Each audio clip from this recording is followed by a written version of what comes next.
Pinakamalakas na hari. Credit to the author. 200 hanggang 15. Ang mga pangalan po na nandito ay galing sa mga name generator. Kaya kung meron man pagkakatulad sa mga pangalan ng totoong tao o lugar, ito ay tunay na hindi sinasadya. Mula sa ilang daang yarda sa himpapawid, isang malinaw na piraso ng natural na lupain na may berdeng damo at huni ng mga ibon ang nakita. Ang Linmon Clan ay hindi malalim sa loob ng mga bundok. Ito ay nasa tabi ng isang ilog. Mula sa taas, ang ilog ay nasa hugis ng isang hubog na buwan. Ang makalangit na enerhiya doon ay lumampas sa Broken Moon Clan at maraming talon ang nagpaganda sa lugar. Mas malawak at mas malinaw ang paningin ni Francis, at napabuntong hininga siya. Ang teritoryo ng Linmon Clan ay mas maganda kaysa sa Broken Moon Clan.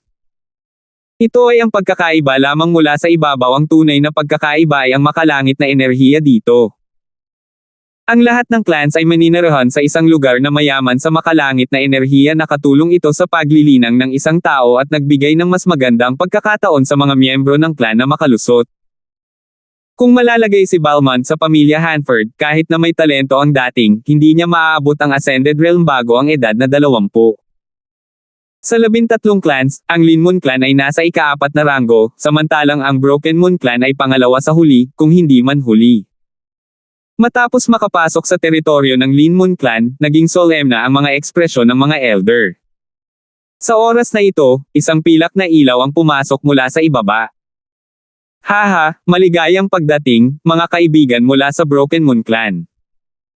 Ang dumating ay isang silver, gray long sleeve na elder, na nagradiated ng aura sa ibaba lang ng first elder. Pagbati, Elder Kyun. Ang unang elder ay ngumiti at binati ang bagong dating, ngunit si Lola Rochelle at Emerson Master ay may bahagyang pangit na ekspresyon.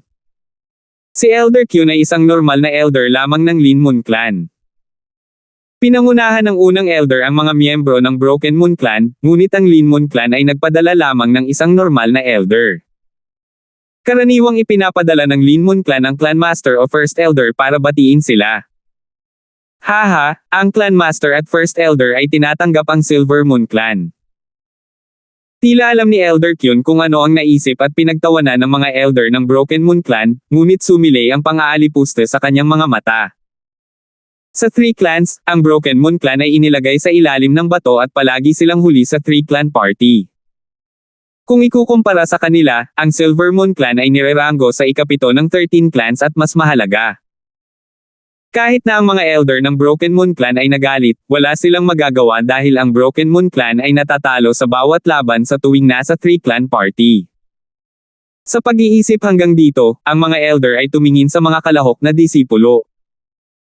Ang mga disipulo ng henerasyong ito ay mas malakas kaysa dati. Lumapag ang Golden Ashen Giant Eagle sa harap ng isang palasyo. Ngumiti si Elder Kyun, hayaan tayong pumunta ng mga matatanda sa bulwagan at pag-usapan ang ating mga bagay. Tumango ang Broken Moon Clan elders, hindi sila nagulat. Ito ang pamantayan para sa 3 clan party. May dalawang layunin ang partido. Ang isa ay upang talakayin ang mga kooperasyon sa pagitan ng clans. Ang Scarlet Moon Religion ay naging paksa kamakailan at marahil ito ang isa sa mga bagay na kanilang tatalakayin. Ang nakababatang henerasyon ay malinaw na hindi lalahok dito. Ang isa pang dahilan ay upang hayaan ang nakababatang henerasyon ng 3 clans par sa isa't isa. Kung tutuusin, ang kinabukasan ng nakababatang henerasyon ang nagtatakda ng kinabukasan ng isang clan at matutukoy nito ang pagkakaiba ng lakas sa pagitan ng mga clans. Karaniwan, ang mas malakas na clans ay may mas maraming mapagkukunan at ang kanilang mga disipulo ay magiging mas makapangyarihan. Halimbawa, ang 4 stars, ay ang nangungunang 4 na ranggo na kabataan sa 13 clans, ibig sabihin, ang Linmon Clan ay mayroon ding isa sa 4 star. Malapit na. Pumasok ang Broken Moon Clan sa bulwagan. Mga kaibigan, hayaan mong ipakilala ko kayo sa Linmon Clan. Isang walang ekspresyong boses ang tumunog. Ang bumati sa tatlo ay isang binata na nakaputi, na walang ekspresyon ang ugali. Ang tanging ginawa niya ay bahagyang sumulyap sa 3 alagad. Sina Balmond at Francis ay parehong tamad na magsabi ng anuman. Si Marcin lang ang ngumiti at nagpakilala sa kanila. Nang marinig ang tungkol kina Francis at Balmond, Malcolm, mahinang sinabi ng kabataang nakasuot ng puti, kaya dalawang baguhan. Tila magkakilala sina Malcolm at Marston, ngunit hindi sila gaanong pamilyar. Brother Meng, ano ang rank mo ng core disciple sa Lin Mun Clan? Tanong ni Marston. Ang tanong na ito ay nagpapataas ng interes ni na Francis at Balmond. Ang aura ni Malcolm ay malapit kay Marston, sa tuktok ng Fifth Sky. Pangatlo. Sagot ni Malcolm. Habang nasa daan, maingat niyang pinamunuan ang mga disipulo ng Broken Moon. Parang hindi man lang siya nag-abalang kausapin ang mga ito, tinatimad lang siyang gawin iyon. Ang mga nakatataas sa Lin Mun Clan ay nagpadala lamang ng isang normal na elder para batiin ang Broken Moon Clan at nagpadala lamang sila ng ikatlong ranggo na core na disipulo para batiin si Francis at ang kasama. Narinig ko na ang isang disipulo ng iyong clan ay naging isa sa 4 na bituin, kahanga-hanga ang isang henyo. Sabi ni Marston at nagsimulang magtanong tungkol sa mga pangyayari tungkol sa Lin Mun Clan. Katamtaman lang ang ugali ni Malcolm sa kanya at walang magawa si Marston dahil ayaw magsalita ng dalawa sa tabi niya. Si Balmond ay palaging walang ekspresyon, habang si Francis ay tamad na magsalita. Itong dalawang lalaking ito ay parehong self-centered, mayabang na mga tusok.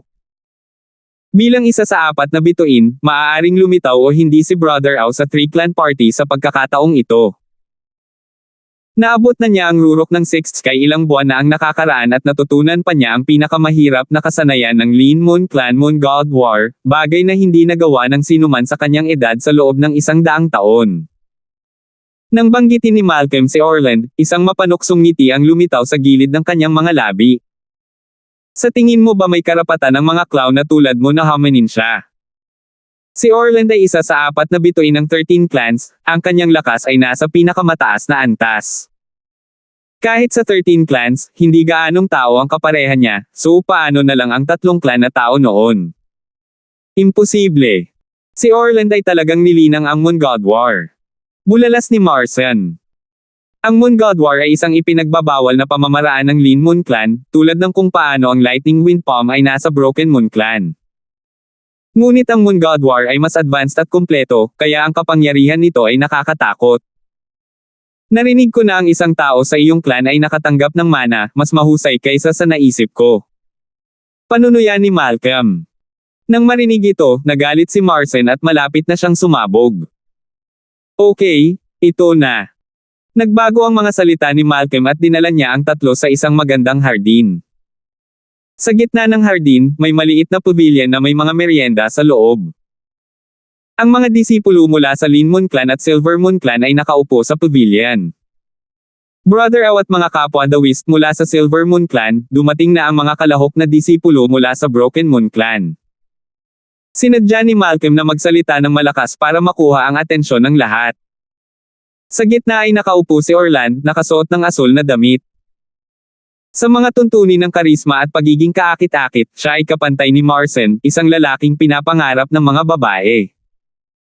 Ngunit may kahambugan na bumalot kay Orland at ang kanyang mga mata lamang ang nagdulot ng matinding pressure.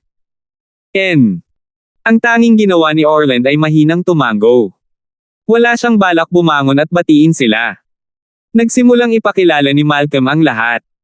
Ito ang head disciple ng Silver Moon Clan, Marvin. Bahagyang mas magalang ang ugali ni Malcolm nang simulan niyang ipakilala ang Silver Moon Clan. Ang head disciple ng Silver Moon Clan ay may parehong antas ng cultivation bilang Marston. Sa kaliwat kanan ni Marvin ay nakaupo ang isang pulang buhok na kabataan at isang silver robe sword user. Dama po ang tingin ni Francis sa pulang buhok na kabataan. Hindi ba't siya ang kabataang nakita niya noong araw na iyon sa sinaunang templo? Ito ay si Li Hong, na nireranggo sa ikalawa ng Silver Moon Clan Core Disciples. Bahagya lang siyang binanggit ni Malcolm. Hindi nagtagal, inanunsyo ang pangkat ng bawat clan. Ang Lin Mun Clan ay pinangunahan ni Orland. Ang Silver Moon Clan ay pinangunahan ni Marvin. Ang Broken Moon Clan ay pinangunahan ni Marston. Lahat ng 3 head disciples ay nakarating na sa Sixth Sky ng Ascended Realm, ngunit halatang mas malakas si Orland kaysa sa dalawa. Si Orland ay isa sa 4 na bituin kung tutuusin, at mas mataas siya kaysa sa dalawa. Ang Broken Moon Clan ay nagpapadala pa nga ng mga disipulo sa Fourth Sky. Ilang core na disipulo ang tinalakay sa loob ng Lin Moon Clan. Sa totoo lang, sa harap ng lahat ng mga kinatawan na ito, ang Fourth Sky cultivation ni Francis ay namumukod tangi.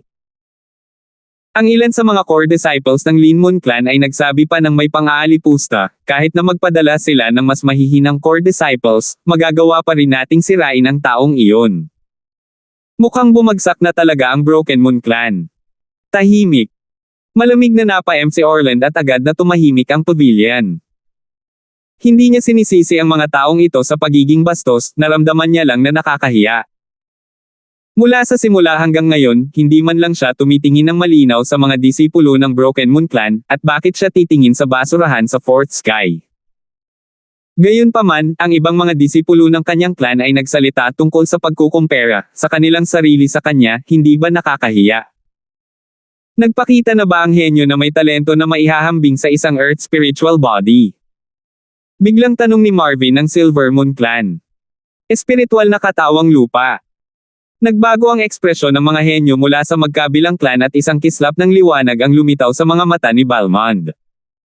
Malapit nang dumating si Sister Hanford. Isang pambihirang ngiti ang lumitaw sa mukha ni Orland. Nandito na si Sister Hanford. Bulalas ng ilang core na disipulo. Isang tahimik at maladyosang babae ang pumasok mula sa labas. Walang kapantay ang kanyang kagandahan at tila isang maselang ukit. Nakasuot siya ng mahabang damit na kulay ube at nakabalot ng berde, may mga mata siyang kasing linaw ng kristal at balat na kasing kinis ng jade. Sa ikalawang paglalakad niya sa loob ng pavilion, maraming disipulo ang nawala sa kagandahang iyon. Bukod kay Marvin, ang dalawa pang disipulo ng Silver Moon Clan, ang pulang buhok na si Li Hong at Silver Robe Sword User ay parehong nataranta. Iyan ang napapabalitang Purple Smoke Goddess. Ang kagandahang may talento na maihahambing sa isang Earth spiritual body at ang isa na nakatanggap ng mana. Ang mga alingaw-ngaw ay malayo sa katotohanan. Hindi napigilan ni Marvin ang pagmamahal at pagkagulat sa kanyang mga mata. Ate Angelica. Ngumiti si Orland at tumayo para batiin ang Purple Smoke Goddess. Ang kanyang saloobin sa kanya ay higit na malugod kaysa sa pagbati sa iba pang mga alagad. Bahagyang nainggit ang iba, ngunit dahil sa sobrang lakas ni Orland, wala silang magagawa. Late si Angelica. Bahagyang ngumiti ang Purple Smoke Goddess, parang lotus na namumulaklak. Ngunit dalawang tao sa karamihan ang labis na nagulat. Siya yun. Si Francis at Balmond ay natigilan. 210. Siya yun. Nagpalitan ng tingin sina Francis at Balmond at kinumpirma nila na ang Purple Smoke Goddess nga ay si Angelica, na umalis noong araw na iyon noong nasa Gaius Palace pa sila. Sa kalahating taon, ang kanyang orihinal na kagandahan ay naging mas kaakit-akit. Puno ng alindog ang bawat kilos at ngiti niya. Nang bumalik si Francis sa pamilya Hanford, sinabi sa kanya ng pamilyang Hanford kung gaano kaganda si Angelica. Nang bumalik si Sister Angelica, para siyang isang diyosa. Kahit si Mildred, ang pinakamagandang babae ng Feather Cloud City, ay nasa ibaba niya sa hitsura. Sa pag-iisip tungkol sa sinabi ng pamilya Hanford, hindi ito nakita ni Francis na labis-labis ito. Si Angelica ay isang kababalaghan na ang talento ay maihahambing sa Earth spiritual body at nakatanggap siya ng isang mana. Kahit na ang walang ekspresyon na si Balmond ay bumulalas, hindi matanggap ang katotohanan ito. Kumislap ang mga mata ni Francis at naalala niya ang nangyari noong sinubukan ni Angelica ang kanyang talento. Sa oras na iyon, iba ang kulay ng bola at naisip ni Lord Gaius na kakaiba ang talento ni Angelica. Tila si Angelica ay mayroon ding nababagong katawan, at mas malakas pa ito kaysa kay Yuan Hao. Angelica, ito ang mga kaibigan mula sa Silver Moon Clan. Nagsimulang ipakilala ni Malcolm ang lahat. Sa mga tuntunin ng katayuan, ang Silver Moon Clan ay mas mataas kaysa sa Broken Moon Clan, kaya nagsimula muna siya sa Marvin, ang pinunong disipulo ng Silver Moon Clan. Naramdaman ng mga ipinakilala ang pagtaas ng kanilang mga tibok ng puso. Ang babaeng nasa harapan nila ay nakatanggap ng mana at siya ang may pinakamataas na talento sa kanilang lahat. Pagkatapos ng pagpapakilala sa mga tao mula sa Silver Moon Clan, Ang mga mata ni Malcolm ay sumulyap sa tatlo mula sa Broken Moon Clan at walang pakialam na sinabi, ito ang mga kalahok sa Broken Moon Clan, pinangunahan ng head disciple na si Brother Marson. Si Marson lang ang binanggit niya. Isang karangalan ko na makilala ang Purple Smoke Goddess, ang pinaka-talented at magandang babae sa tatlong clans. Puri ni Marson. Gayunpaman. Nang dama po ang tingin ni Angelica sa mga kalahok mula sa Broken Moon Clan, una siyang natarante at napuno ng pagkabigla at kagalakan, Kuya Francis. Nandito ka rin. Nakilala ni Angelica sina Francis at Balmond, ngunit hindi niya maiwasang mapabulalas nang makita niya ang mukha ni Francis, Kuya Francis. Ang mata mo. Sure. Isang purple light flight at si Angelica ay lumitaw sa harap ni Francis, na nagdala ng mabangong amoy kasama niya.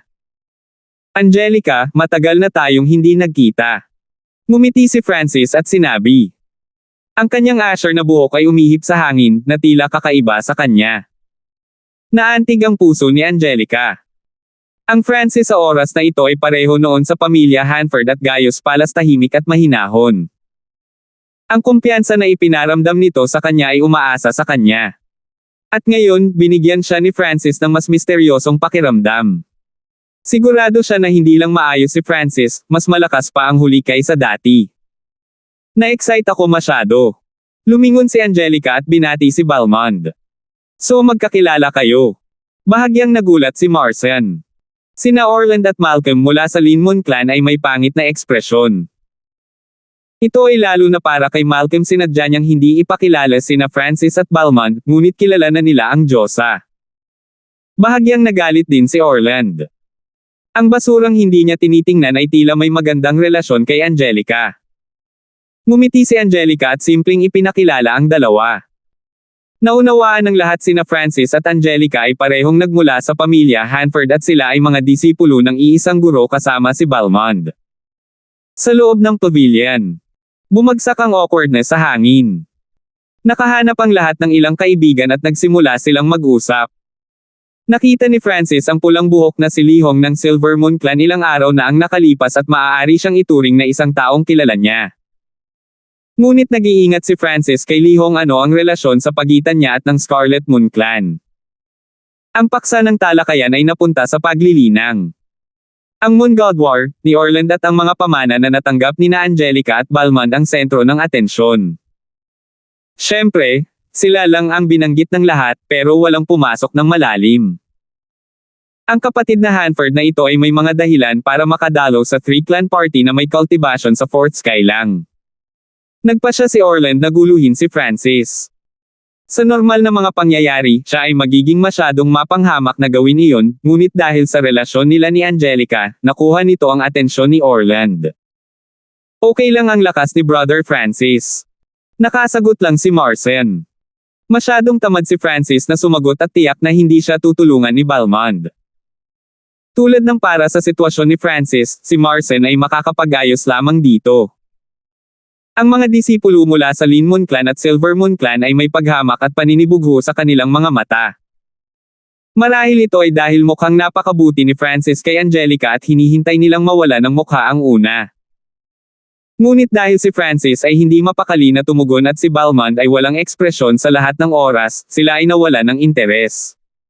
Mabilis lumipas ang oras. 10:00, natapos ang diskusyon ng mga nakatataas. Sumunod ay ang pinakahihintay na sparring.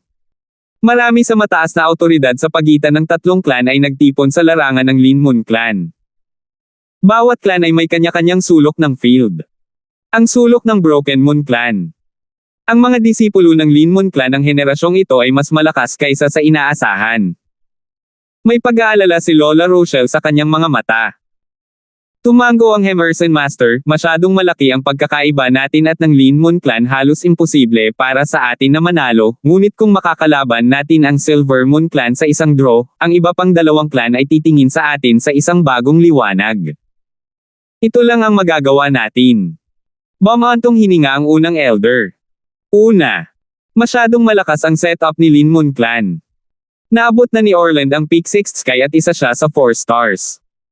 Sina Angelica at Malcolm ay parehong nakarating sa peak 5th sky at ang una ay nakatanggap ng inheritance.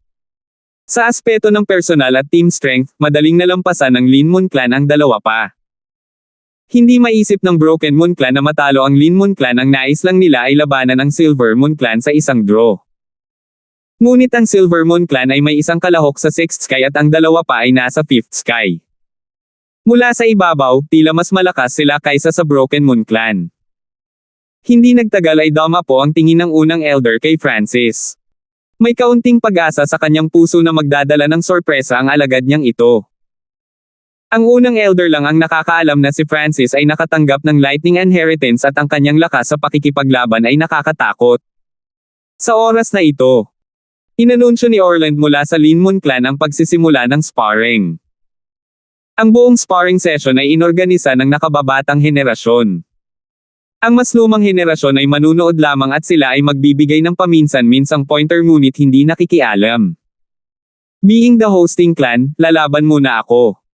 Sinong kaibigan ang gustong makipag-spar sa akin? Tumayo si Malcolm sa gitna ng field at tinanong niya ang Silver Moon Clan at Broken Moon Clan. Ako. Ang pulang buhok na si Lihong ng Silver Moon Clan ay bumangon at isang maapoy na aura ang lumabas sa kanyang katawan. Fire Moon Technique.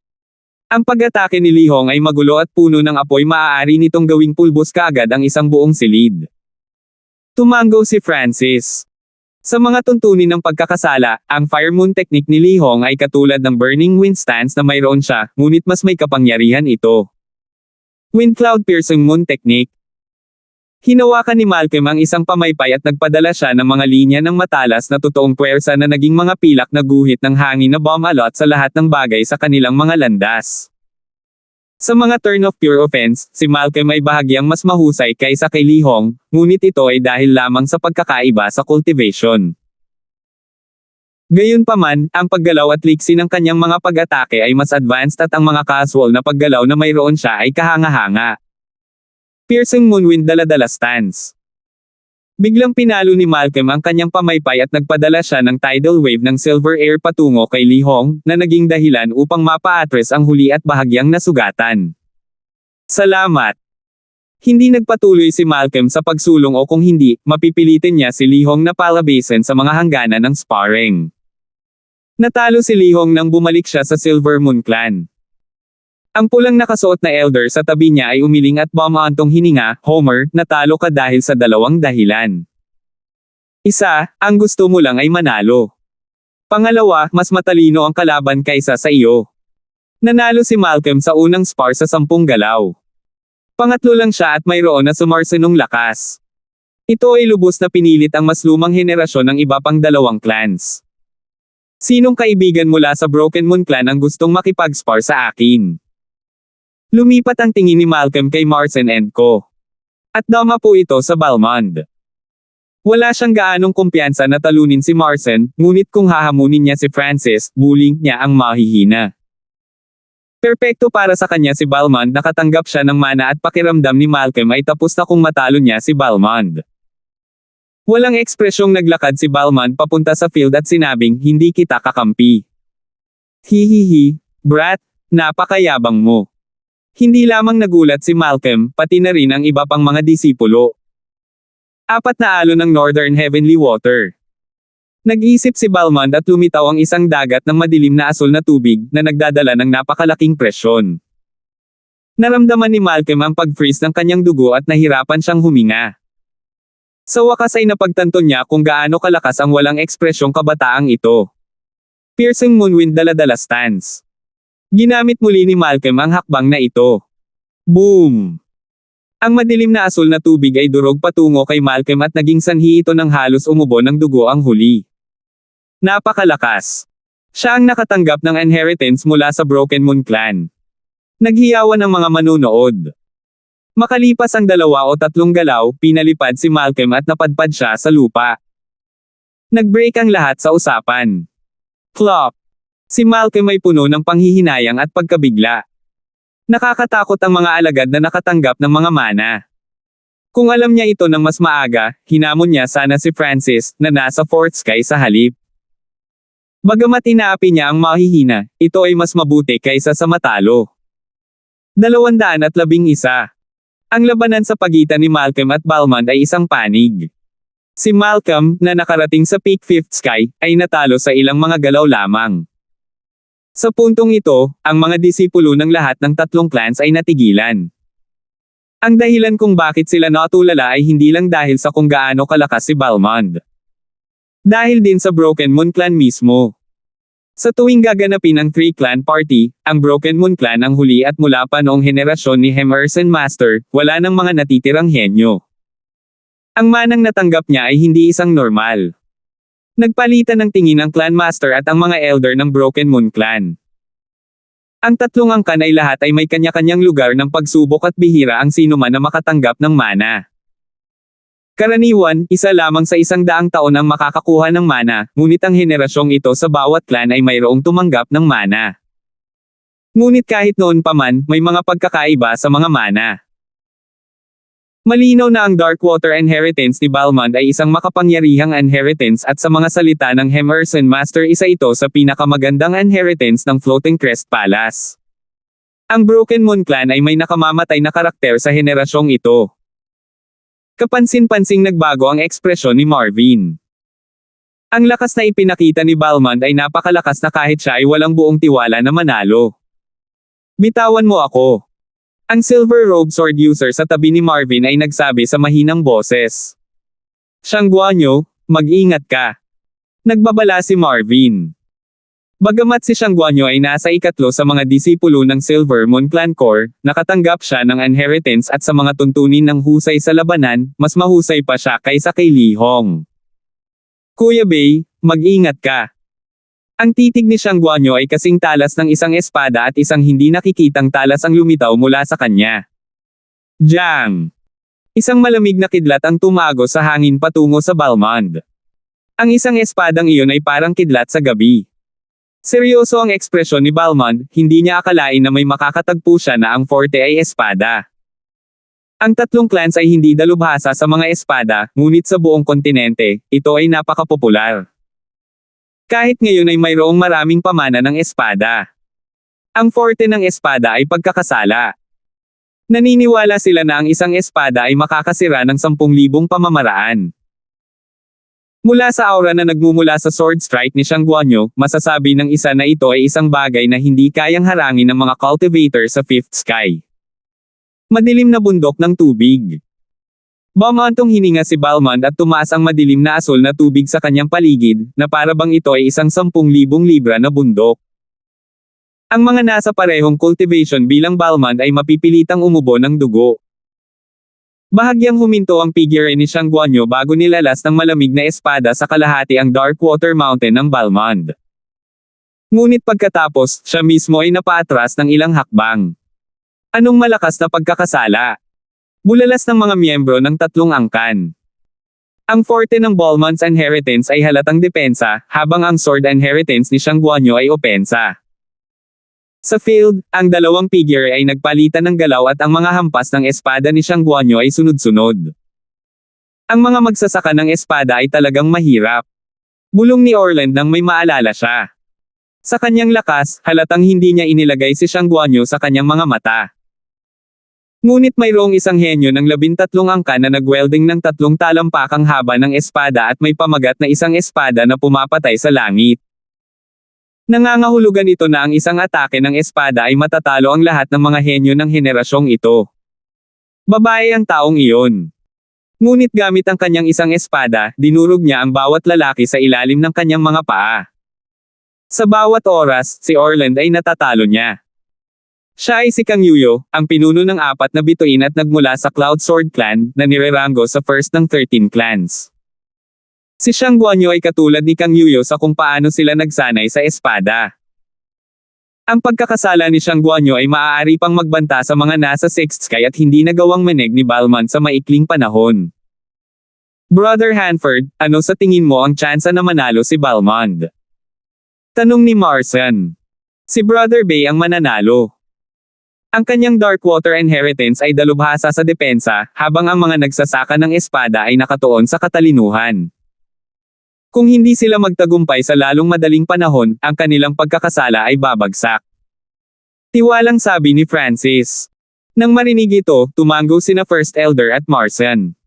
Hindi lang si Francis ang may ganoong mga hula. Darkwater Reversing Wave. Ang madilim na tubig na nakapalibot sa Balmond ay biglang bumagsak pagkatapos ay sumabog palabas, at winasak ang pag-atake ni Xiang Guanyu. Ang huli ay pinilit na bumalik ng 10 yarda at siya ay bumubulusok. Salamat.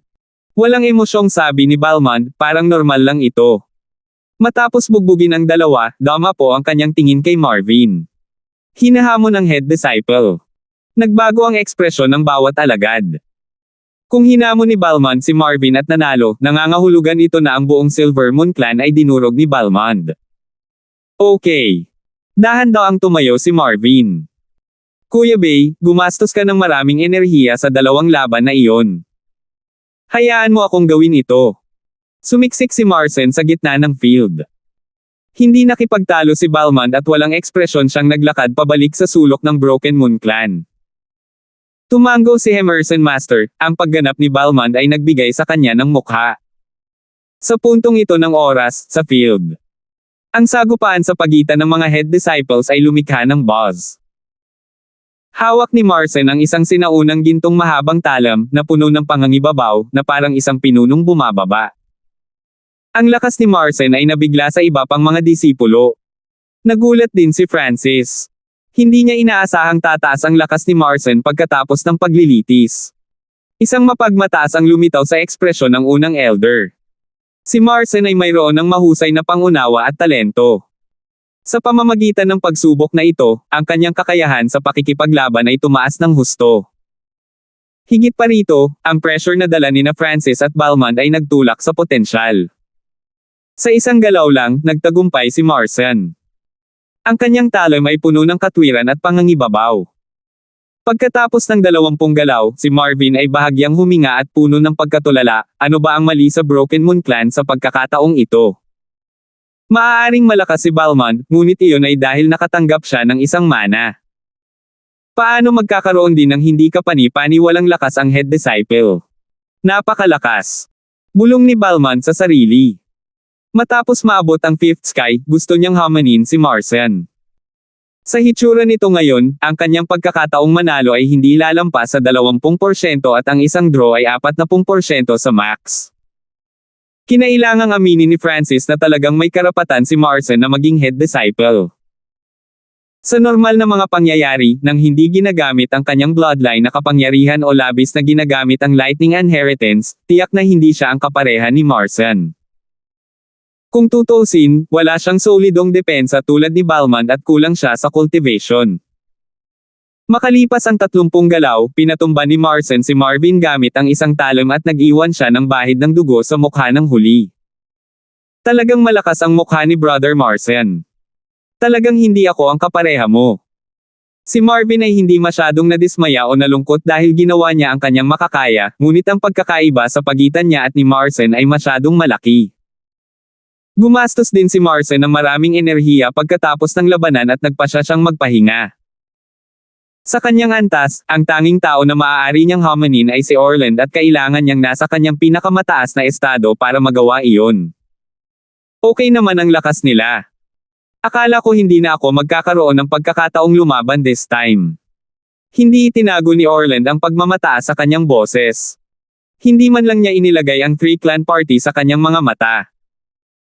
Ang kanyang layunin ay ang Alliance Gathering, kung saan ang kanyang mga kalaban ay sina Kang Yuyo, Lin Tong, Chu Zishuan, ang 3 pang stars.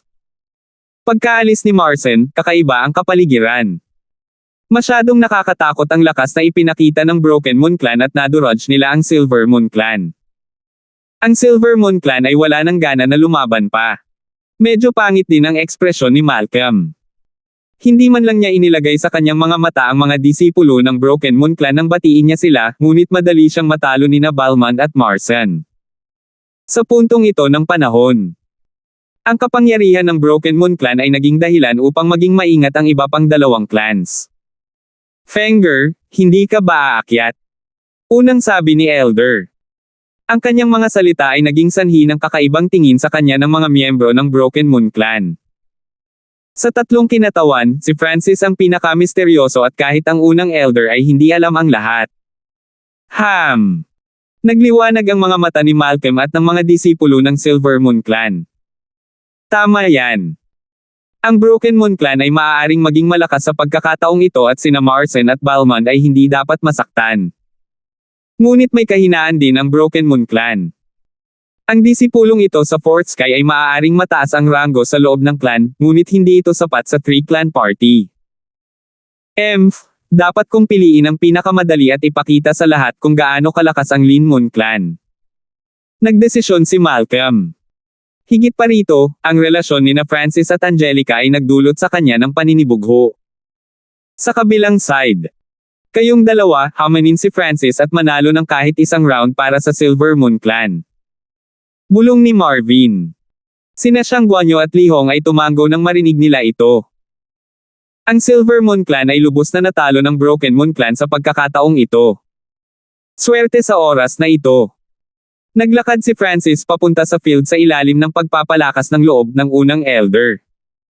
Bago pa siya makapagsalita, sabay na naglakad sina Malcolm at Li Hong. Ano ba ang nangyayari? Tumigil si Francis. Kailan kaya siya tinanggap? Gusto rin bang makipag-spar sa kanya ni Brother Li Hong? Tumawa si Malcolm. Nagpalitan ng tingin ang dalawa at agad nilang nalaman ang iniisip ng isa.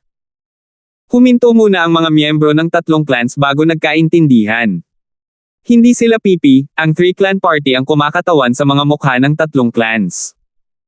Ang bawat kalahok ay magsisikap na gawin ang kanilang makakaya at manalo. Kung ang isa ay hindi nanalo kahit isang round, gaano kaya iyon? Tama, sobrang curious ako kay Brother Francis. Bahagyang namula ang mukha ni Li Hong. Ganoon din dito. Umubo si Malcolm.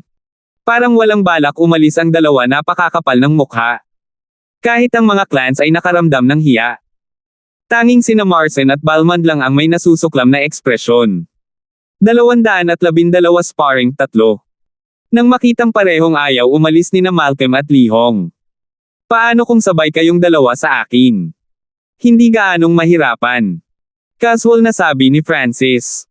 Huwag masyadong kumpiyansa. Brat, alam mo ba ang taas ng langit? Galit na galit sina Li Hong at Malcolm nang marinig nila ito. Ang mga salita ni Francis ay nagulat sa mga manunood. Nakakita sila ng mga taong mayabang, ngunit hindi kailanman naging ganito ka-arrogant. Ang isang maliit na magsasaka sa Fourth Sky ay hinamon ang dalawang disipulo sa Fifth Sky. Siyempre, kahit gaano pa kakapal ang kanilang mga mukha, sina Malcolm at Li Hong ay halatang hindi makakaalis ng sabay-sabay, kahit napayag si Francis. Akala nila alam ni Francis na wala siyang pagkakataong manalo, kaya sinabi niya ito. Oo, naging mabait ako. Halos lumuwa sina Malcolm at Li Hong ng isang subo ng dugo, talagang hindi alam ng brat na ito kung ano ang mabuti para sa kanya. Malcolm, bumalik ka. Hindi pa ba nawawala ang mukha mo? Malamig na yumuko si Orland na may malamlam na ekspresyon. Pakiramdam niya ay ikinahihiya ni Malcolm ang clan sa pamamagitan ng pakikipagtambalan sa isa pang cultivator sa Fifth Sky para ay bully ang isang Fourth Sky na disipulo. Oo, Kuya Au. Si Malcolm ay hindi nang ahas na makipagtalo pabalik at siya ay umatras. Si Orland ay parang emperador, ang kanyang katanyagan ay lumaganap pa sa 13 angkan. Sa field, tanging sina Li Hong at Francis lamang ang natitira. Pinigilan ni Li Hong ang pananibik sa kanyang puso. Ito lang siguro ang spar na mapapanalo niya. Ang buhok ni Francis ay umihip sa hangin at nagbigay ng kakaibang aura. Naramdaman ni Li Hong na nanginginig ang kanyang kaluluwa habang nakatitig sa kanya ang una. Kuya Li, aminin mo ang pagkatalo. Hindi mo ako kakampi. Isang invisible wave ng mental energy ang pumasok sa puso ni Li Hong. Ikaw. Nanlamig ang katawan ni Li Hong. Sa sumunod na sandali, naramdaman niya ang walang limitasyong dami ng kidlat na kaba na bumaba mula sa langit at ang lupa ay gumuho, naging impyerno. Nang bumalik si Francis sa clan, mas naintindihan niya ang Lightning Inheritance. Maaari na niyang pagsamahin ang ilan sa Lightning Inheritance sa kanyang mental energy at nagbigay ito ng hindi kapani-pani walang kapangyarihan. Hindi maganda. Ang pangalawang Li Hong ay nahulog sa ilusyon, nakaramdam siya ng bugzo ng hangin. Bam! Pinalipad siya ni Francis sa isang sipa. Hua! Nagkagulo lahat ng mga alagad. Ano ba ang nangyari? Nako, ito ay isang mental energy skill. Alam ng brat na ito ang mga kakaiba at hindi pangkaraniwang pamamaraan. Bagaman ito ay hindi karaniwan, hindi maaaring hadlangan ito ng isang tao. Ang sinaunang dambana na nireranggo sa ikalawa ng 13 clans ay isang halimbawa. Nagpalitan ng tingin ang mga nakatataas sa tatlong clans. Sa puntong ito ng oras, si Li Hong ay nakaupo ng walang silbi sa lupa. Salamat. Walang pakialam na sabi ni Francis. Ang mga mula sa Silver Moon Clan ay may mga pangit na ekspresyon. Kahit si Francis, na may pinakamababang cultivation, ay napakalakas, si Li Hong ay natalo ng walang anumang pagtutol. Mental Energy Technique. Natahimik si Orland. Bigla niyang naalala si Lintong, isang taong pumangalawa sa 4 stars. Sa 4 na bituin, ang pinakamisteryoso ay walang duda na si Lintong. Siya ay nagmula sa sinaunang dambana at mayroon siyang isang bihirang linya ng dugo na nagbigay daan sa kanya upang linangin ang pinakamahalagang kasanayan ng sinaunang dambana, ang Heavenly Absent Eyes. Kapag ganap na itinoon ni Lintong ang kanyang Heavenly Absent Eyes, ang kanyang kalaban ay karaniwang mamamatay sa isang galaw. Ang ilan sa mga henyo na natalo ni Lintong ay nabasag ang kanilang mental energy at sila ay mababaliw. Ang mga hindi nabaliw ay magkakaroon ng malalim na imahe ni Lintong na natitira sa kanilang mga puso. Maging si Orland, na nang-ahas na hamanin si Kang Yuyo, ay hindi nang-ahas na hamanin ng madali si Lintong dahil ang huli ay masyadong kakaiba at ang kanyang mga pag-atake ay mahirap depensahan. Si Francis sa kanyang harapan ay nag-specialize din sa mental energy. Siyempre, hindi ilalagay ni Orland si Francis sa kanyang mga mata dahil para itong larong bata sa kanyang pananaw. Ang 4 na bituin ay nasa tuktok ng tore at pinigilan nila ang lahat ng iba pang mga kababalaghan. Sino pa ang gustong makipag-spar sa akin? Ngumiti si Francis kay Malcolm. Natigilan ang huli pero tumayo pa rin siya. Naniniwala siya na malakas ang kanyang puso at isipan sa makatuwid, hindi siya natatakot kay Francis. Hanggat hindi siya natatakot sa mental energy ng kanyang kalaban, madali ang tagumpay. Brother Hanford, inaamin ko na minamaliit kita, ngunit huwag mong isipin na matatalo mo ako sa parehong paraan. Malamig na tumawa si Malcolm. Hehe, ganun ba? Hindi ako naniniwala. Bahagyang tumawa si Francis at lumakas ang kakaibang aura sa paligid niya.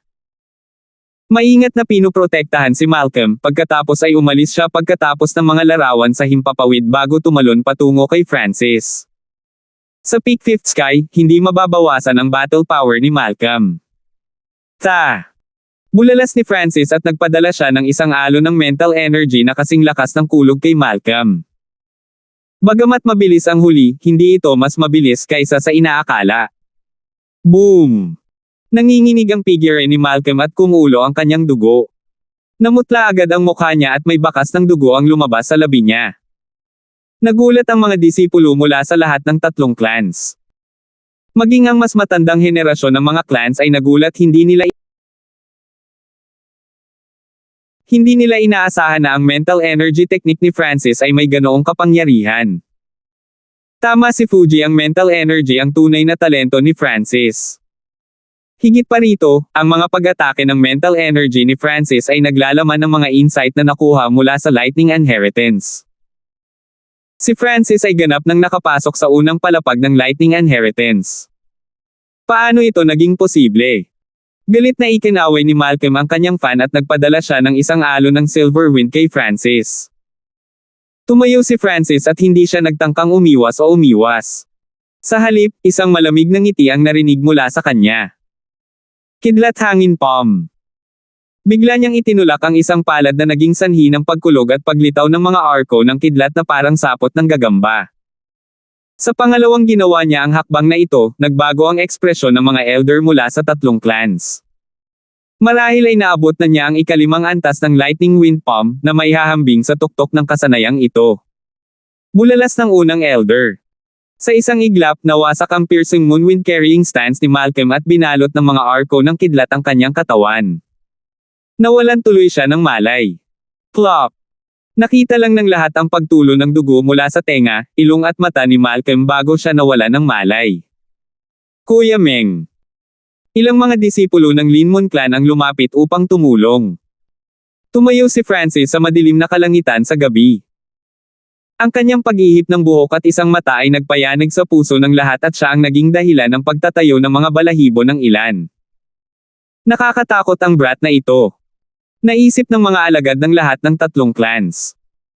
Hindi nila inaasahan na ang pinaka-nakakatakot sa Broken Moon clan ay si Francis, na may pinakamababang cultivation.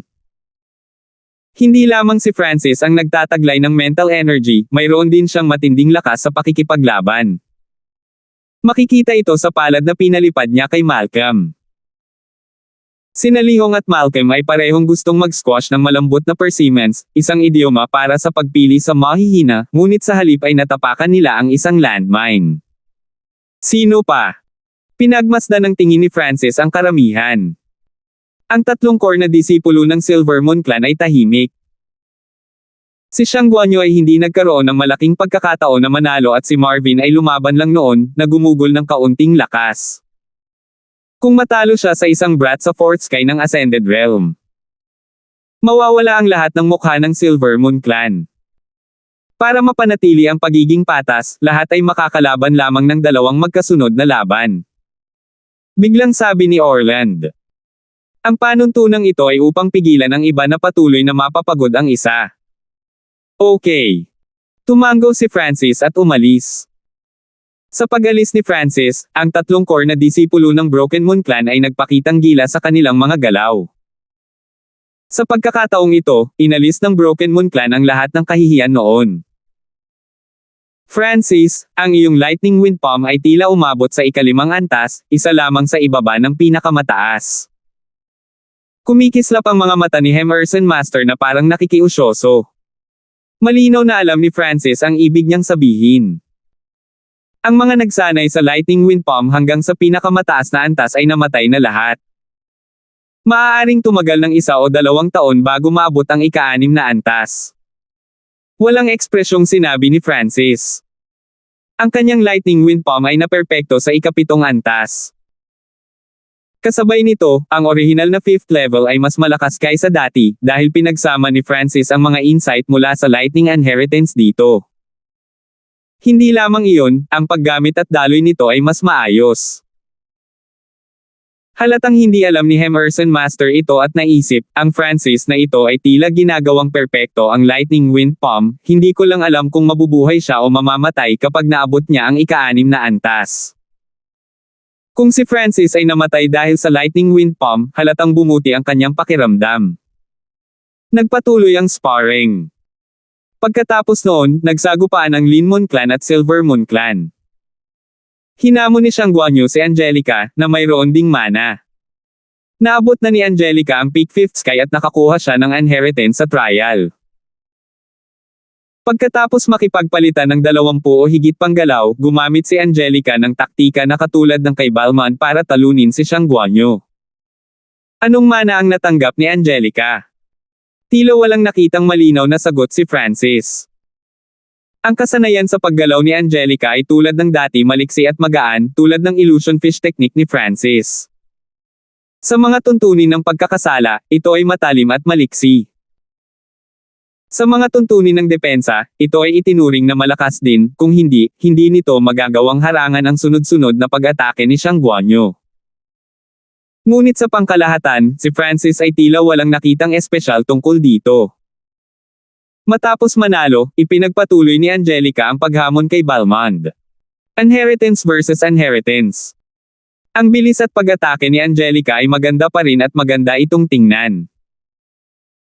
Si Francis ay patuloy na nag-inspection gamit ang kanyang kaliwang mata at nalaman niyang ang tunay na puwersa sa loob ng katawan ni Angelica ay transparent at dalisay ito ay sumanib pa sa kanyang dugo kaya kapag ginamit, ang lahat ay malayang dam alloy. Sina Angelica at Balmond ay nagpalitan ng daan-daang mga galaw at sila ay natigilan. Napilitan si Balmond na dumpensa sa halos lahat ng oras, ngunit dahil ang kanyang forte ay depensa pa rin, hindi siya natalo. Nagtapos ang dalawa bilang isang tabla pagkatapos ng 100 galaw. Tila may naramdaman si Francis, ang pamana na natanggap ni Angelica ay dapat na isang uri ng pagsuporta. Kasabay nito, naramdaman niya na ang bloodline na mayroon si Angelica ay hindi rin normal o kung hindi, paano magiging dalisay at transparent ang kanyang tunay na puwersa. Higit pa rito, si Angelica ay puno pa rin ng enerhiya at ito ay pagkatapos ng dalawang labanan.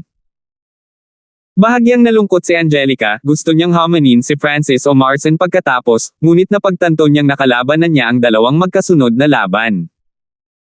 213 sparring, 4. Ang labanan sa pagitan nina Balmond at Angelica ay isang mahusay na pagganap at ito ay nagtulak sa kapaligiran sa isang tugatog. Ang tatlong clan party ay dapat napapasok na sa mga huling yugto ngayon at kadalasan sa oras na ito kung saan ang mga head disciples ay nag-aaway sa isa't isa. Gayunpaman, dahan-daang tumayo si Orland at sinabing, ang three-clan party ng henerasyong ito ay mas kapana-panabik kaysa karaniwan. Kung walang tumututol, dito magtatapos ang sparring.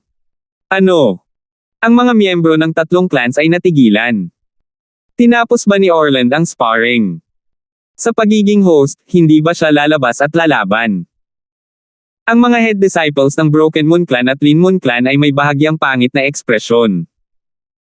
Masyado bang nakakahiya si Orland para labanan tayo? Nagsalubong ang mga kilay ni Marcin. Orland. Paano kung isa ka sa 4 stars? Hindi mo pa rin mapahiya ang Lin Moon Clan. Isang pag-akyat ng galit ang bumangon mula kay Marvin. Ang mga kilos ni Orland ay parang sinampal sila sa mga mukha. Orland, syempre may objection kami. Kung ikaw, ang pinakamagaling na head disciple ng tatlong clans ay hindi man lang lumaban, paano maituturing na kumpleto itong 3-clan party? Dahan-daang lumabas si Marvin at lumakas ang kanyang layunin sa pakikipaglaban. Ang 13-clan alliance ay ang tunay kong labanan, hindi sapat ang iyong lakas.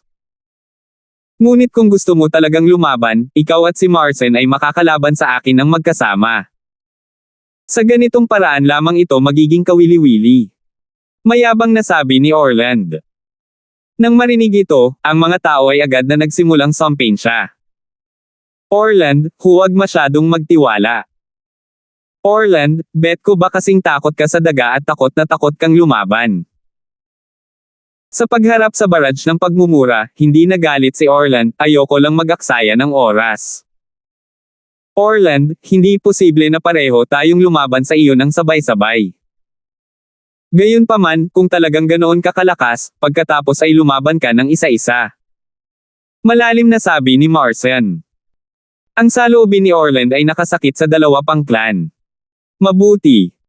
Kinailangan ni Orland na pumunta at labanan sila matapos harapin ang labis na pressure. Sa katotohanan, sinusubukan niyang makakuha ng katanyagan para sa kanyang sarili, ngunit hindi nahulog si Marcin sa kanyang bitag. O kung hindi, ang katanyagan na nakuha niya ay napakalaki. Isipin ang pagpalo ng dalawang head disciples ng sabay-sabay. Ang pinakamahalaga ay ang makapagpakitang tao siya sa harap ng dalagang kanyang pangarap. Sa pag-iisip hanggang dito, sumulyap si Orland kay Angelica mula sa gilid ng mga mata, ngunit nalaman niyang ang huli ay nakatutok sa tatlong disipulo ng Broken Moon Clan. Sa gitna ng field, nagharap ang dalawang kababalaghan. Tumayo si Orland habang nasa likod ang kanyang mga kamay at bagamat hindi siya gumagalaw, may pressure na nagsimulang lumabas mula sa kanya. Huminga ng malalim si Marvin. Nang makaharap niya si Orland, sa wakas ay napagtanto niya kung gaano kaitikot ang kalaban. Ang pressure na ibinigay ni Orland sa kanya ay hindi mas mahina kaysa sa mga nasa 7th sky. Si Marvin ay hindi nang ahas na maliitin ang kanyang kalaban at mabilis niyang pinakipot ang kanyang true force, na bumubuo ng isang layer ng silver light. Lumilipad na Cloud Doppelganger. Sa madilim na kalangitan sa gabi, makikita ang pilak pagkatapos ng mga larawan ni Marvin na umiikot sa Orland. Sa mga tuntunin ng bilis, tiyak na isa si Marvin sa pinakamagaling sa 3 clans. Sa isang iglap lang, naikot na niya si Orland at binalot ng unos ng silver light si Orland. 1000 Blade Slice. Sa wakas ay naitatag na ni Marvin ang pamatay na hakbang na ito sa pamamagitan ng pagsasama nito sa kanyang nakakabaliw na kasanayan sa bilis. Ang kasanayang ito ay lubhang nakamamatay at sa teorya, maaaring hatiin ang isang tao sa isang 200 layered cake. Nanlamig ang puso ng maraming manunood nang makita nila ang mga linya ng silver light na slash patungo sa Orland. Gayunpaman, hindi man lang kumikibo ang huli at nakatayo pa rin ang mga kamay sa likod. Moon God War Body. Isang pilak na kinang ang lumabas sa katawan ni Orland na kasing linaw ng salamin. Talagang natutunan niya ang Moon God War. Ang Moon God War Body ay isa sa mga killing move ng skill na ito. Bulalas mula sa dalawa pang clans. Ang Moon God War ay isang ipinagbabawal na kasanayan at ito ay katulad ng isang mana dahil naglalaman ito ng bawat aspeto bilis, kapangyarihan, depensa. Ang mga mana ay hindi nangangahulugan na ang isa ay magiging malakas. Ang ilang mga kasanayan na nakakagulat sa mundo ay maaaring magpapahintulot sa isa na mamuno sa mundo. Moon God War Body. Ang mga linya ng pilak na liwanag ay bumagsak sa katawan ni Orland, at ang mga pilak na ilaw, na madaling makahiwa sa mga low-grade mortal na sandata, ay bahagyang tumulo bago naglaho. Ang liwanag ng buwan na nakapaligid kay Orland ay nagmistula sa kanya na isang Diyos na bumaba. Natatangi ang kasanayan. Naglalaman ito ng mga insight mula sa Moonlight, pati na rin ang flexible defense na katulad ng Dark Water Inheritance, ni Balmond. Hindi napigilan ni Francis ang buntong hininga. Sa ilalim ng pinahusay na paningin ng kanyang kaliwang mata, mas malinaw niyang nakikita. Higit pa rito, nakikita ni Francis na si Orland ay may isang bagay na wala sa iba at iyon ay ang bloodline power. Ito ang dahilan kung bakit kaya niyang linangin ang ipinagbabawal na kasanayang Moon God War. Ang hakbang ni Marvin ay hindi nagawang saktan si Orland kahit kaunti. Talo. Ikinaway ni Orland ang kanyang kamay at isang maliwanag na pilak na buwan ang lumabas mula sa kanyang palad. Kahit na ito ay maganda at marilag, ang pinsala na maaaring idulot nito ay hindi maaaring maliitin. Boom! Agad na napalipad si Marvin sa suntok na iyon at umubo siya ng isang subo ng dugo. Natigilan ang lahat, natulala. Masyado siyang makapangyarihan. Si Orland ay parang nagkatawang tao ng Moon God. Ang kanyang opensa at depensa ay nakatayo sa tuktok. Ginagamit ang kanyang bloodline power para ay aktibo ang ipinagbabawal na kasanayan. Hindi nakakagulat na napakayabang niya. Sa kanyang kaliwang mata, nakita ni Francis na ang kapangyarihan sa katawan ni Orland ay tumaas sa ibang antas. Sa kasamaang palad, ang mga kasanayang nangangailangan ng bloodline power para mag-activate ay hindi niya magagamit kahit na naiintindihan niya ang mga ito. Ito ay dahil magkaibang uri si Orland at ang kanyang bloodline power. Sa isang galaw lang, natalo si Marvin. Ang mga manunood ay natagulan upang makabawi mula sa kanilang pagkagulat at lahat sila ay nakahinga ng maluwag. Kaagad.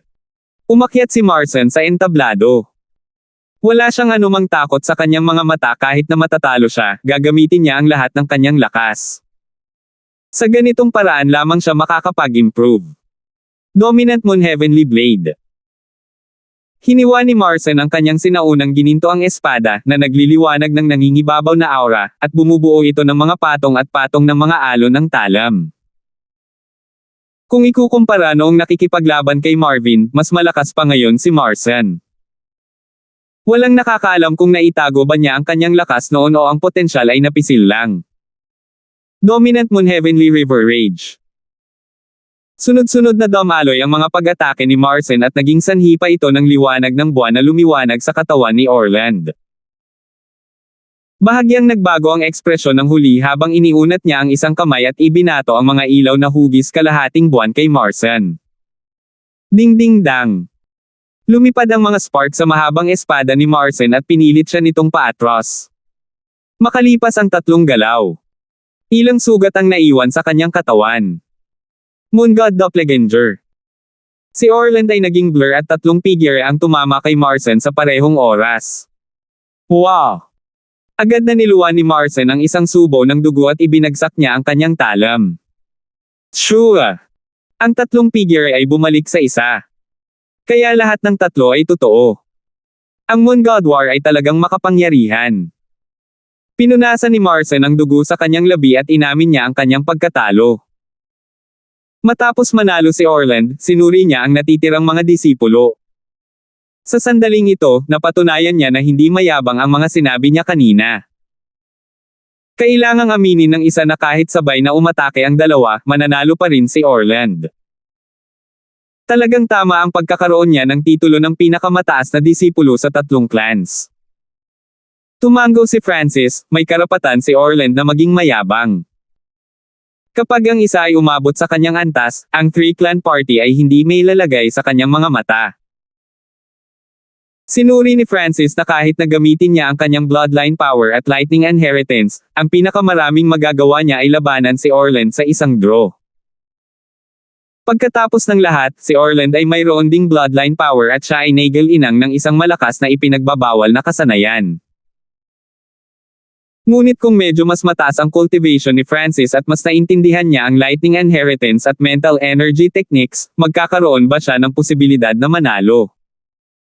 Hehe, kung walang tumutol, tapos na ang sparring. Sinuri ni Orland ang field. Ayaw ni Balmond at nagpasya siyang hamanin siya. Inilabas niya ang gold green shirt na nakuha niya sa trial. Kung sino man sa inyo ang gustong lumaban, magkikita tayo sa 13 Clans Alliance Banquet. Tinanggihan ni Orland ang alok na lumaban muli. Sa kanyang lakas at record ng pagkatalo kina Marcin at Marvin, mayroon nga siyang karapatan na tanggihan ang labanan. May pagtutol ako. Isang malambot at malinaw na boses ng isang babae ang maririnig. Napatingin ang lahat at nakitang ito ang Purple Smoke Goddess, si Angelica. Oh! Anong pagtutol meron kay Angelica? Curious na tanong ni Orland. Masyadong mabilis na tinatapos ni Kuya Ao ang sparring. Hindi pa ako nakakalaban ng matinding laban. Sabi ni Angelica. Pwede bang gusto ni Angelica na makipag-spar sa akin? Bumilis ang tibok ng puso ni Orland at nagpakita siya ng isang ngiti. Masyado siyang mapanghamak para makipaglaban sa iba, ngunit kung ang junior martial sister niyang ito ay gustong makipag-spar sa kanya, gagawin niya. Sa mga tuntunin ng kagandahan, talento at aura, si Angelica ang perpektong babae para sa kanya. Hindi, gusto kong hamanin si Brother Francis. Mahinahong sabi ni Angelica at naglakad siya papunta sa field. Hamanin si Francis.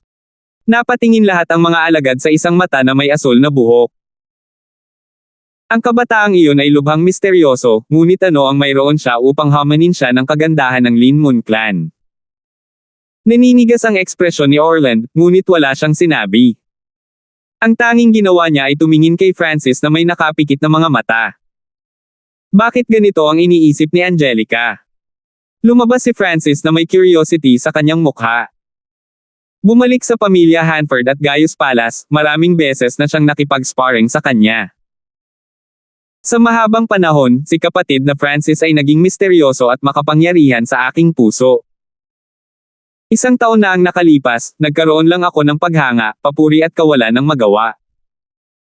Napabuntong hininga si Angelica, ngunit ang kanyang mga mata ay kumikinang na may layuning labanan. Tumigil si Francis. Nadama niya ang isang malakas na kalooban para sa labanan na nagmula kay Angelica. Si Angelica ay nagkaroon ng masalimuot na emosyon. Isang taon na ang nakalilipas, paulit-ulit na binugbog ng kabataang nasa harapan niya. Dinurog niya ang kanyang pride kaya't hinangaan pa niya ito, na hindi makapag-isip ng anumang pagtutol.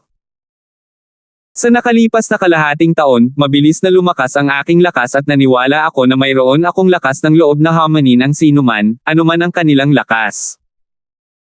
Ngunit mula nang makita ko si Brother Francis, napagtanto ko na naroon pa rin ang walang magawang pakiramdam. Bahagyang naging mapait ang boses ni Angelica, ngunit mas lumakas ang hangarin ng labanan sa kanyang mga mata. Nang marinig ito, sina Orland at ko. Nagkaroon ng maalalahanang ekspresyon. Kaya tila ako ay isang buhol sa iyong puso. Upang maalis ang buhol na ito at magkaroon ng paniniwala at lakas ng loob na hamanin ang sinuman, dapat mong talunin ako. Agad na nakita ni Francis kung ano ang problema. 214 payo. Nang marinig ang sinabi ni Francis, agad na naunawaan ng mga manunood kung bakit hinamon ni Angelica si Francis. Mahirap isipin kung gaano kalakas si Francis noon para makapag-iwan ng ganoon kalalim na impresyon sa puso ni Angelica. Maaaring hindi maintindihan ng iba ang landas ni Francis, ngunit nasaksihan ni Angelica ang mga himala ni Francis. Nakita niyang nalampasan ni Francis ang kanyang sarili at kahit anong pilit niya, hindi niya ito maabyutin. Sa parehong henerasyon, kapag ang mga henyo ay nag-away, ang mga alamat ay ginawa. Ngunit kapag ang isang henyo ay masyadong malakas, ito ay nagdadalamati para sa iba. Kahit man lang sa Feather Cloud City at Gaius Palace, si Francis ay ganito. Isang halimaw na sunod-sunod na nalampasan ang mga henyo ng henerasyong ito. Lindan, Angelica, Fang Hanyu, Gover, Vince at maging si Balmond. Sino man sa kanila ay isang kababalaghan noon. Ngunit sa kasamaang palad, nasaksihan ni Angelica ang lahat. Sa kanyang impresyon, ang mahinahon at tiwala na kabataan ay naging isang hindi matatalo na figure. Ngayon, si Angelica ay lumaki na rin at ang kanyang talento na maihahambing sa isang Earth spiritual body ay natagpuan. Sa muling pagkikita, ang kanyang paglilinang ay nagtagumpay sa paglampas kay Francis. Gayunpaman, nang magkita ang dalawa, napagtanto ni Angelica na siya pa rin ang matanda sa kanya at si Francis ay hindi pa rin matatalo na kabataan. Dito naroon ang buhol ng puso niya. Bilang isang kahanga-hanga at may talento na maihahambing sa Earth spiritual body, mayroon siyang sariling pagmamalaki at hindi niya hinayaan na umiral ang kanyang heart knot. Brother Francis, matagal akong naghintay para sa laban na ito. Ngumiti si Angelica. Hindi bababa sa simula ng hamon, ang kanyang tapang at kumpiyansa ay umabot na sa puntong kaya niyang pigilan ang buhol sa puso. Dahil sa ngiti ni Angelica, natulala ang ibang mga disipulo. Bahagyang naninibugo ang puso ni Orland. Bakit hindi siya ang taong nasa puso ni Angelica? Hindi kaya siya, isa sa 4 stars, ay hindi kasing lakas ng isang brat sa 4th sky. Hindi patas ang sigaw ni Orland sa kanyang puso. Kahit papaano sa puso ni Angelica, hindi masyadong malakas si Orland kaya hindi siya malalampasan.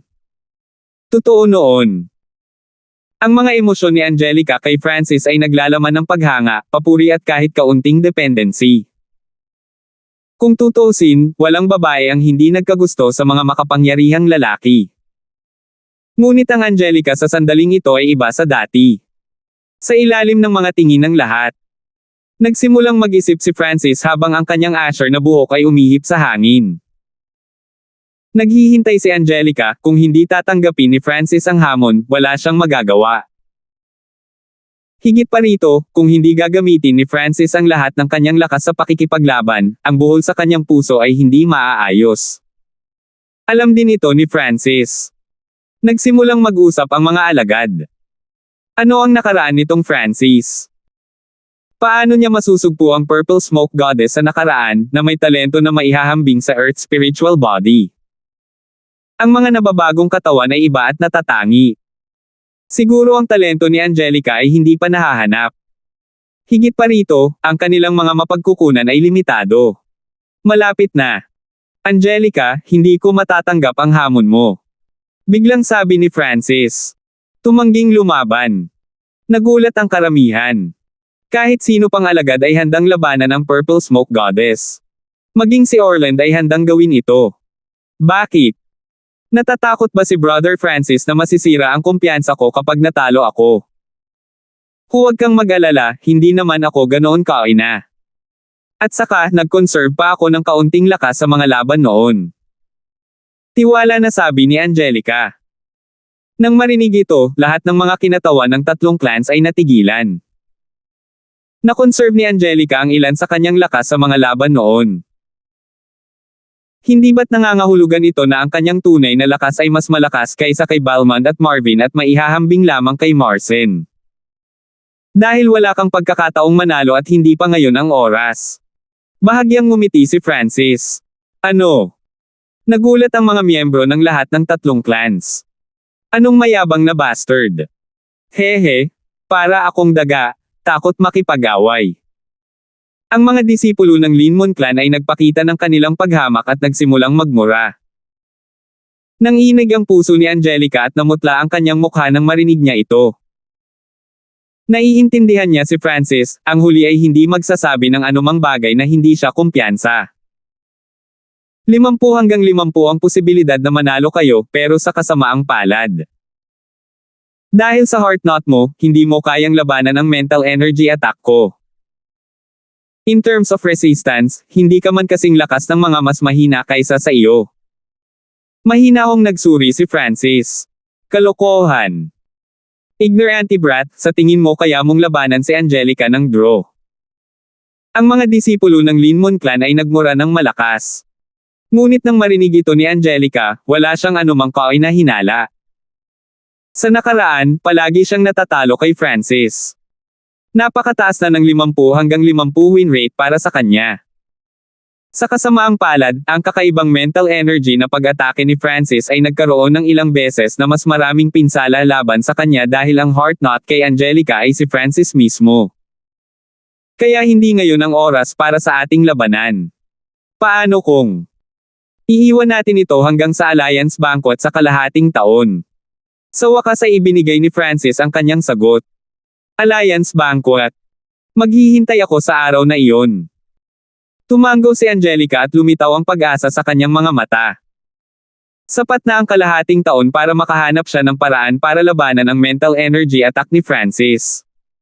Higit pa rito. Ang Alliance Banquet ng 13 clans ay ang tunay na yugto at ang 4 na bituin ay hindi maabot na mga taluktok.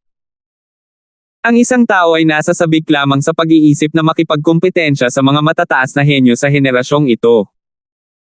Ito ang pangarap ng walang limitasyong mga kababalaghan. Pangako. Nagpakawala ng hininga si Francis. Hinailan niya ito kahit papaano. Ayaw niyang kalabanin si Angelica sa ngayon. Kung si Angelica ay walang heart knot, maaari niyang labanan si Francis gamit ang kanyang hindi kilalang bloodline na kapangyarihan at maaaring pilitin pa ang huli na gamitin ang isa sa kanyang mga killing move. Ito ay isang bagay na hindi gustong makita ni Francis. Higit pa rito, kapag ginamit ni Francis ang kanyang mental energy attack, hindi na ito mapipigilan ni Angelica. Ito ang katotohanan. Bagamat medyo huli na si Francis sa paraan ng mental energy, alam pa rin niya ang ilang mga pangunahing bagay tungkol dito.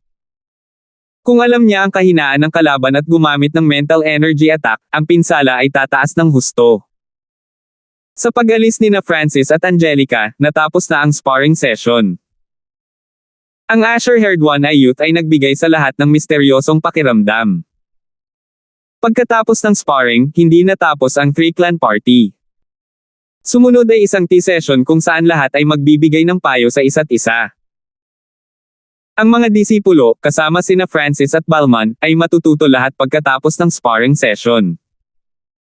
Pagkatapos ng lahat, walang sino man maliban kay Orland ang may kakayahang durugan ang lahat. Pinangunahan ni Orland ang mga pointer dahil sa mga tuntunin ng lakas, paglilinang at kaalaman, nalampasan niya ang iba sa ngayon. Gayunpaman, hindi kagalang-galang si Orland. Ang kanyang mga salita ay magiging tuldok, ngunit siya ay magiging mabagsik sa parehong oras. Si Marvin at ang dalawa pang Silver Moon Clan ay binigyan ni Orland ng mga pointer.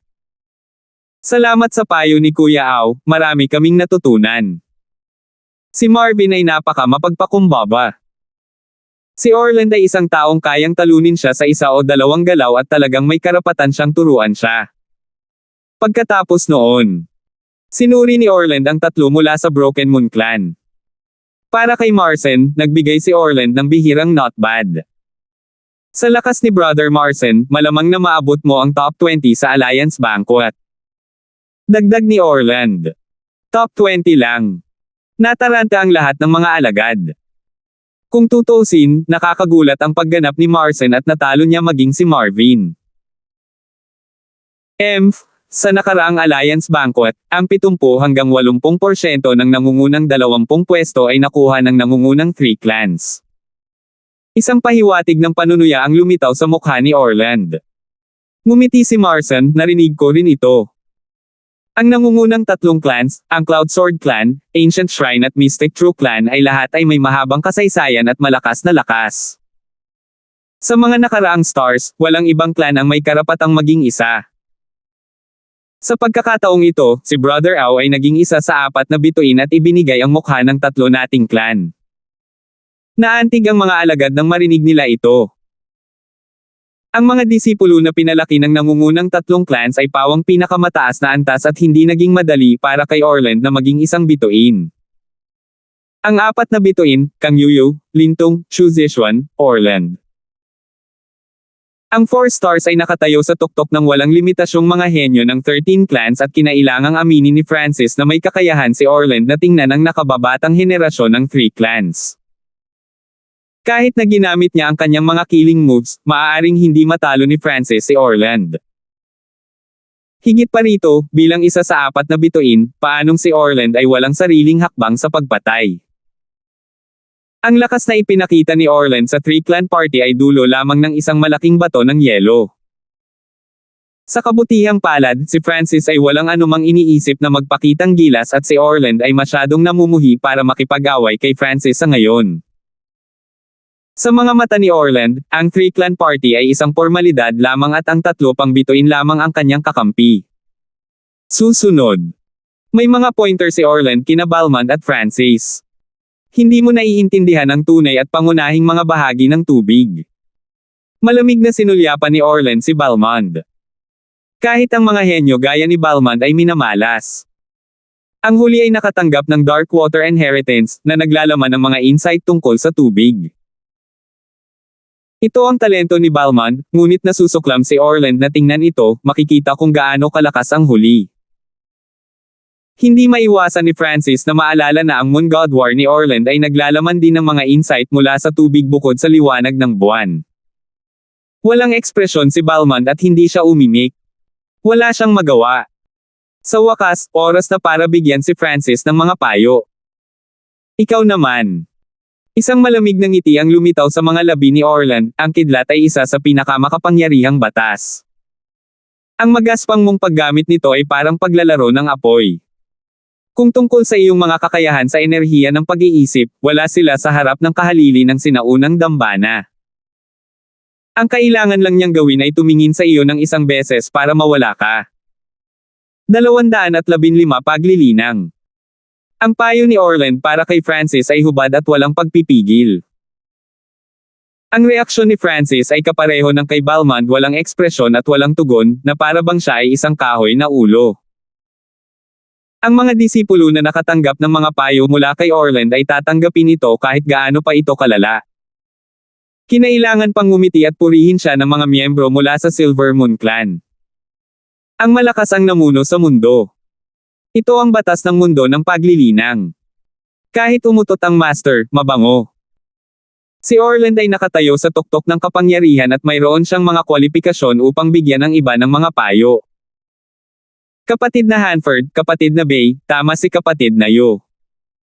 Dapat nating tanggapin at matuto mula rito. Saka lamang tayo mapapabuti. Naisip ni Marcin na hindi masaya sina Francis at Balmond at sinimulan niya silang hikayatin. Bagamat inakala ng lahat na si Orland ay mayabang, kailangan nilang aminin na siya ay nasa tuldok. Ngunit hindi alam ni Marcin na ang dahilan kung bakit hindi tumugon sina Francis at Balmond ay hindi dahil sa hindi sila masaya, ngunit tinatamad silang tumugon. Palaging walang ekspresyon si Balmond at alam niyang totoo ang sinabi ni Orland. Gayunpaman, hindi niya nagustuhan si Orland dahil hinamon niya si Orland, ngunit ang huli ay naging masyadong mapanghamak upang labanan siya. Ito ang ikinagalit ni Balmond. Para kay Francis. Bagamat hindi niya gusto si Orland, alam niyang hindi siya sinusubukan ng huli na dayin siya. Ang Lightning Wind Palm ay orihinal na isang hindi kumpletong kasanayan at kahit na sinubukan ni Francis na pagbutihin ito, hindi siya nang ahas na gamitin ang lahat ng kanyang Lightning Inheritance dito. Sa makatuwid, ito ay mukhang magaspang. Ito ang dahilan kung bakit sinabi ni Orland na ang paggamit ni Francis ng lightning ay magaspang. Bukod doon, sinabi ni Orland na ang mga kasanayan sa enerhiya ng pag-iisip ni Francis ay masama, lalo na kung ihahambing sa kahalili ng Ancient Shrine. Gaano katagal na natutunan ni Francis ang mga kasanayan sa enerhiya ng pag-iisip? Ang mga pagpapahusay na ginawa niya sa loob ng ilang araw ay maihahambing sa mga dekada ng iba. Kung alam ito ng mga prodigy ng Ancient Shrine, malamang nahahanapin nila ang isang bloke ng tofu at magpakamatay. Ngunit hindi alam ni Orland ang mga detalye at inihambing niya ang mental energy ni Francis, na natutunan niya ng ilang araw, sa mga henyo ng ancient shrine. Mukhang totoo lahat ang sinabi ni Orland, pero ayaw ng mga tao na marinig ang katotohanan lalo na kapag sinabi ito ng walang pagpipigil. Hinangaan ni Francis ang matatalas na mata ni Orland. Nangangahulugan ito na ang mga kahinaan ng lahat ay nakita ni Orland. Ang kanyang lakas at karanasan ay higit pa sa iba. Ito rin ang dahilan kung bakit siya nasusuklam na dumalo sa three-clan party. Hindi nakakagulat na maaari siyang maging isa sa 4 na bituin. Si Francis ay hindi nalungkot. Ang sinabi ni Orland ay totoo, ngunit hindi alam ng huli ang mga detalye at minamaliit niya siya. Maaari bang magdetalye si Brother Au? Lumitaw ang interes sa mukha ni Francis. Na-curious siya sa sinabi ni Orland tungkol sa pagkatalo sa kalaban sa isang sulyap. Si Lintong ang pinaka-misteryoso at nakakatakot na tao sa 4 na bituin. Siya ay may kakaibang bloodline at nalinang niya ang pinakamahalagang kasanayan ng ancient shrine ng Heavenly Absent Eye. Kapag ginamit niya ang Heavenly Absent Eye, isang sulyap lang ay masisira ang kalaban. Nang banggitin ni Orland si Lintong, puno ng pag-aalala ang kanyang mukha. Isang sulyap lang para manalo, sobrang nakakatakot na. Kaya kakaiba, paano magkakaroon ng ganoong kasanayan sa mundong ito? Bulalas lahat ng mga alagad. Walang makakahadlang sa kanyang Heavenly Absent Eyes. Tila, kahit ang mga nasa 7th sky ay hindi makakahadlang kahit isang sulyap niya. Huminga ng malalim si Orland. Mga matang walang langit. Bulong ni Francis sa kanyang puso. Bagamat natanggap niya ang heart controlling technique, tiyak na hindi ito kasing husay ng Heavenly Absent Eyes. Maaaring isipin ng isang tao na nakamit ni Lintong ang isang mataas na antas sa mga tuntunin ng mental na enerhiya. Kung si Lintong, na nasa pangalawa, ay nakakatakot na, gaano kaya kalakas si Kang Yuyo, na nauuna. Ang lahat ay puno ng paggalang at pag-iingat sa 4 na bituin. Si Orland ay isang halimbawa. Naipakita pa lang niya ang dulo ng iceberg sa pagkakataong ito at sa 4 stars, si Orland ang pinakahuli. Kang Yuyu, Lintong, Shu Zixuan at Orland. Naalala ng lahat ang 4 na pangalang ito. Sa mga alagad na naroroon, halos lahat sila ay may karapatang lumahok sa alyansa banquet at upang maunawaan muna ang sitwasyon ng kalaban ay isang magandang bagay para sa kanila. Makalipas ang isang oras. Natapos ang tea session, na sumisimbolo din sa pagtatapos ng three-clan party. Okay, magkikita tayo makalipas ang 5 buwan sa Alliance Banquet. Tumayo si Orland at nagpahayag. Sa parehong gabi, nanatili ang lahat sa Linmun clan. Malapit sa pond, si Francis at Angelica ay naglalakad na magkatabi at sa ilalim ng liwanag ng buwan, ang kanilang mga figure ay nakaunat. Kinakalkula ni Francis ang oras at napagtanto niya na siya ay naging 15 pa lamang. Sa kontinenteng ito, ang 16 na taong gulang ay nangangahulugan na ikaw ay nasa hustong gulang, samantalang ang 15 taong gulang ay nangangahulugan na ikaw ay isang kabataan pa. Ngunit si Francis ay palaging kalmado at binigyan niya ang iba ng pakiramdam na mas matanda siya kaysa sa aktwal niyang hitsura. Kuya Francis, sigurado ka bang maayos ang mata mo? Sanay na si Angelica na tawagin si Francis sa ganitong paraan, kahit na medyo mas matanda siya kaysa sa huli. Bahagyang ngumiti si Francis at tinanggal niya ang metal na eye patch, na nagpakita ng purong asher na mata. Nang makita ni Angelica ang mata na ito, nanginig ang kanyang puso at ang kapangyarihan ng bloodline sa kanya ay tila may naramdaman. Pang pang pang. Naramdaman ni Francis na bumilis ang dugo sa mga daluyan ng dugo ng kanyang kaliwang mata. Hindi nagtagal ay binalik niya ang eye patch. Kaya si Brother Francis ay mayroon ding bloodline power, tulad ni Brother Au. Tila sobrang inggit si Angelica.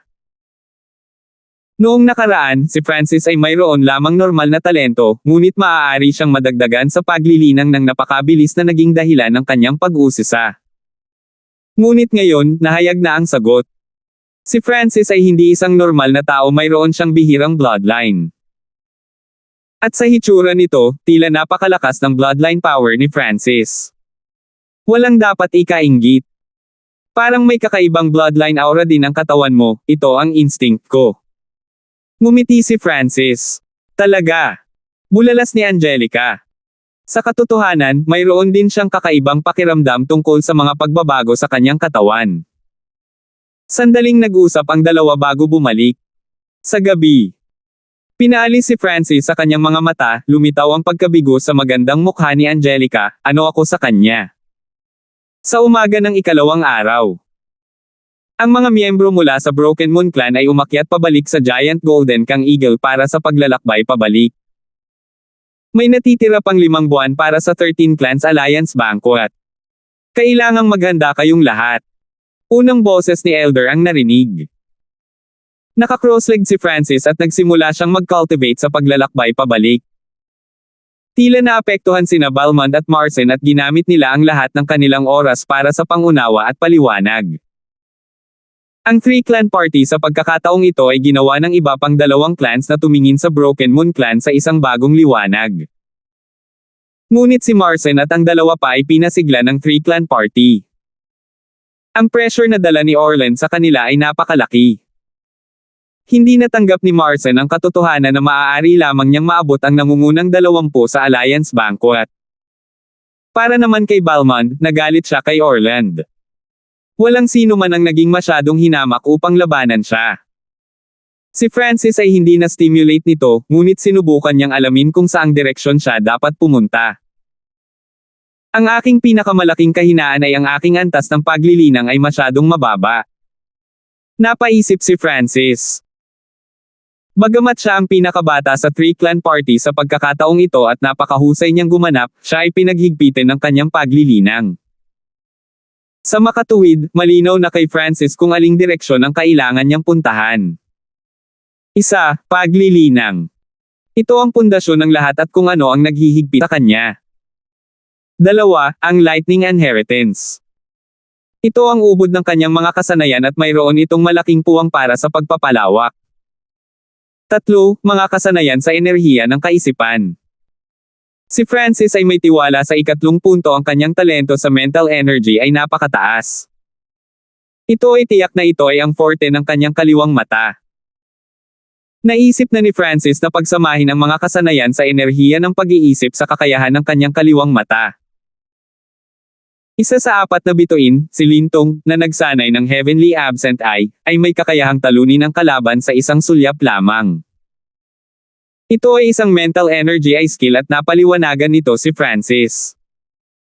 Pagbalik sa clan, agad na pumasok si Francis sa liblib na paglilinang. Pagharap sa totoong yugto ng mundo, hindi siya nang ahas na magmadali. Sa totoo lang, hindi lang siya ang nagsasanay ng husto, lahat ng ibang kalahok sa Alliance Banquet ay ganoon din. Ang 5 buwan na panahon ay hindi mahaba o maikli. Para sa mga nasa Ascended Realm, ang bawat hakbang pasulong sa cultivation ay naging mas mahirap. Ang mga tulad ni na Orland at Marcin, na nakarating sa 6th sky ng Ascended Realm, ay mahihirapang dagdagan kahit kaunti sa cultivation. Kung ikukumpara sa kanila, si Francis, na nasa 4th sky lamang ng Ascended Realm, ay may mas maraming puwang para sa pagpapabuti. Pagkatapos bumalik sa clan sa loob ng 1 buwan, matagumpay na naabot ni Francis ang peak 4th sky. Pagkatapos ng Floating Crest Trial, si Francis ay nagkaroon ng malaking halaga ng mga mapagkukunan at bilang isang core na disipulo, ang clan ay nagbigay din sa kanya ng maraming bagay. Lalo na sa panahong ito, ang clan ay nagbigay sa kanila ng higit na tulong. Si Francis ay maaaring patuloy na magtanim sa Thousand Leaf Pond. Ang Thousand Leaf Pond ay nabalot ng isang energy gathering array at ang pond mismo ay sumipsip ng hindi mabilang na enerhiya. Mataas ang kahusayan ng paglilinang sa Thousand Leaf Pond. Sa isang kisap mata, 1 buwan na lang ang natitira bago ang 13 Clan Alliance Banquet at Francis ay maabot ang 5th sky of the Ascended Realm 1 buwan na ang nakalipas. Ngunit matapos maabot ang 5th sky, ang kanyang pag-unlad sa cultivation ay umabot sa bottleneck. Sa oras na ito, naintindihan ni Francis ang 30 hanggang 40% ng unang antas ng Lightning Inheritance. Hindi na ito ang mga gilid ng kidlat, ngunit sa lalim. Sa kabilang banda, ang kanyang Lightning Wind Palm ay naperpekto muli at si Francis ay nagtagumpay na maabot ang ika-6 na antas. Ang ika-6 na antas ay ang pinakamataas na antas. Ang buhay ni Francis ay hindi man lang nabantaan nang siya ay umabot sa antas na ito at walang pagkakataon na siya ay magpatawag ng kidlat.